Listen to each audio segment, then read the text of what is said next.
The Skeleton Barrel is the brand new limited edition troop for Halloween, so I wanted to bring you a video explaining the mechanics so you know exactly how to use it. Welcome back to the channel then, guys. I'm your host, Judo Sloth. The Skeleton Barrel is a limited edition Halloween troop which has its level and stats based on your town hall level. The event in-game will be a barrel of fun and you will have the Skeleton Barrel throughout the Clash-a-Ween event. So I wanted to ensure you knew how to use it and explain the mechanics because I like to bring educational but entertaining Clash of Clans videos. So if that's the type of content you want to see, I would recommend subscribing and also turning on the notification bell. Remember, you can help to support your favorite content creator in-game by using their code. My code is Judo, and it is much appreciated, my friends. I also wanted to quickly let you know that the Lost and Crowned Storybook giveaway is live again on my Twitter page. So you can head on over there after the video. I will remind you at the end. If you want a chance of winning, the link is in the description. In order to use the Skeleton Barrel, you simply go to your troop training menu, and you will notice that the Skeleton Barrel is now available in between the wall breaker and the healer and has a little sparkle around the icon, just suggesting that it is a limited edition troop. Now, the level itself is based on your town hall level. On both my town hall 12 and 13, I have a level 9 Skeleton Barrel, but you can let me know your level down in the comments. If you have ever used the dropship from within the builder base, you will have a pretty good idea as to how the Skeleton Barrel works, because it is very similar in that it is an air-based unit which spawns ground-based skeletons. Now, the Skeleton Barrel will not attack the buildings. As soon as it gets to a building, it does a huge amount of damage, but it is similar to the wall breaker in that it will blow up at that building and be destroyed. Now, it can be destroyed en route if the hit points are taken out, but when it gets to a building, it will do a set amount of damage and blow up, revealing the skeletons. It will attack all buildings, not just defensive buildings, but non-defensive buildings as well. When it is destroyed, it will give an army of skeletons, which is the main advantage. When we compare the hit points, which is 940, that is exactly the same as a regular balloon, so pretty cool to know. But like we said, the main advantage of the Skeleton Barrel is the spawned units in that of the skeletons. I will compare this to the regular witch, and it's a bit of a giveaway, but notice the witch is transparent in the background. It's basically exactly the same skeleton. You have the same hit points and the same damage, whether the skeleton is spawned from the witch or from the Skeleton Barrel. The main difference being the Skeleton Barrel spawns 15 units, whereas the witch only spawns 14 units. So the skeletons are exactly the same. You just get one extra for the Skeleton Barrel over that of the witch, but there are some big differences between the Skeleton Barrel and the witch.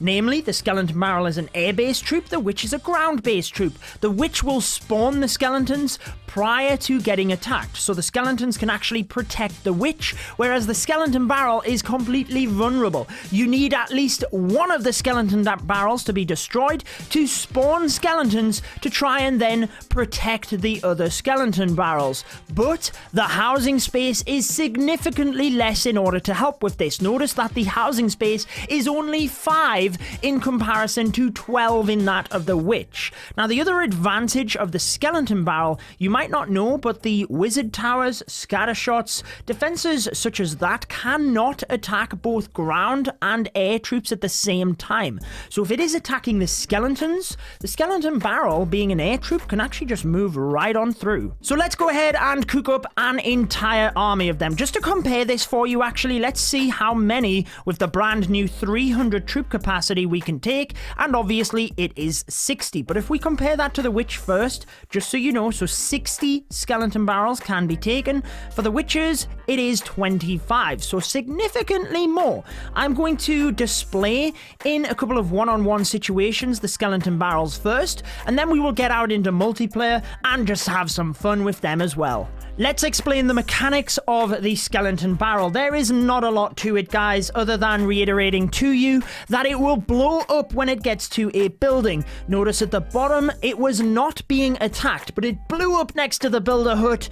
It did take it out. It does significant damage, but then it left the skeletons vulnerable, particularly to splash.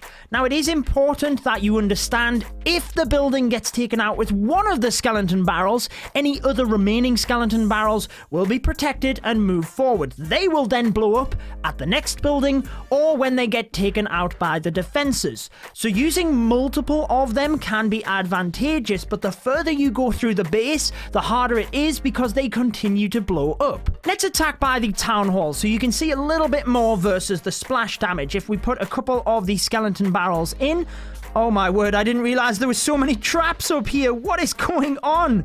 You can see though that the skeleton barrels do push their way through the base relatively well, but any splash damages just wipe the skeletons straight out. So I do think that you will need some other troops in order to help protect them.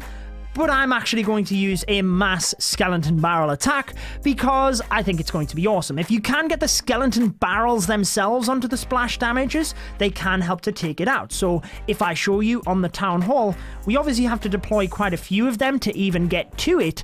But once we do get to the town hall, the skeleton barrels themselves do a lot of damage. Notice how quickly the town hall went down, but also how quickly the skeletons then went down.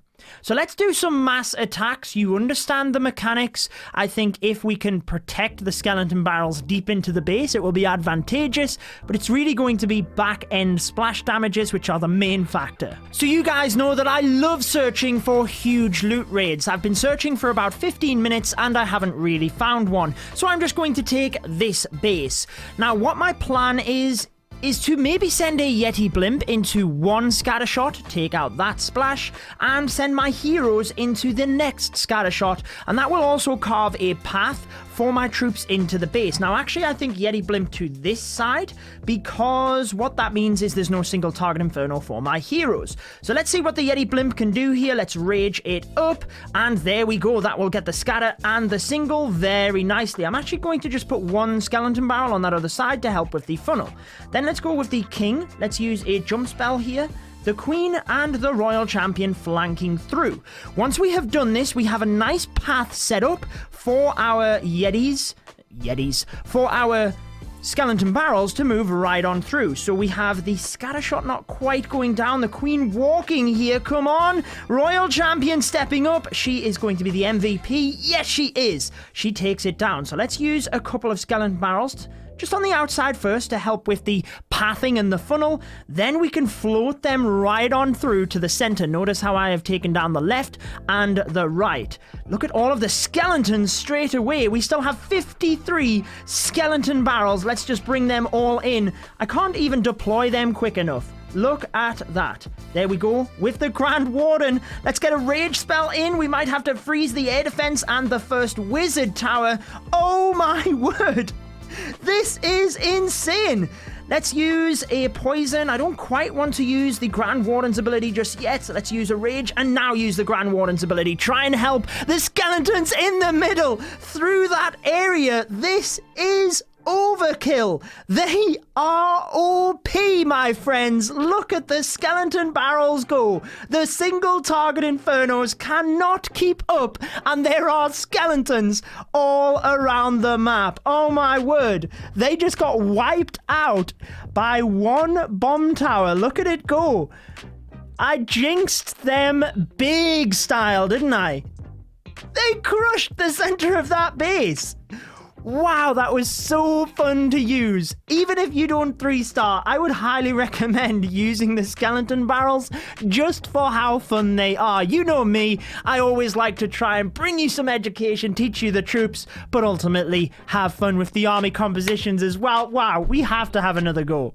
Okay, again guys, I have been searching for huge amounts of loot, but I haven't found any in around about 10 minutes, and I also want to make sure that this video is released in a timely manner for you in order to help as many as possible. So I think the issue last time was splash damage to the back end, not necessarily the start, so let's save the freeze spells. Where are the sweepers? I should be able to get to both of the scatter and, well, both of the scatters either side and the multi. So I'm actually going to come from this angle just because I feel like with the clan castle, if there were troops, I would be able to pull that out as well. So let's get the Ooh, now we might not get the multi. That's slight misplay there by me.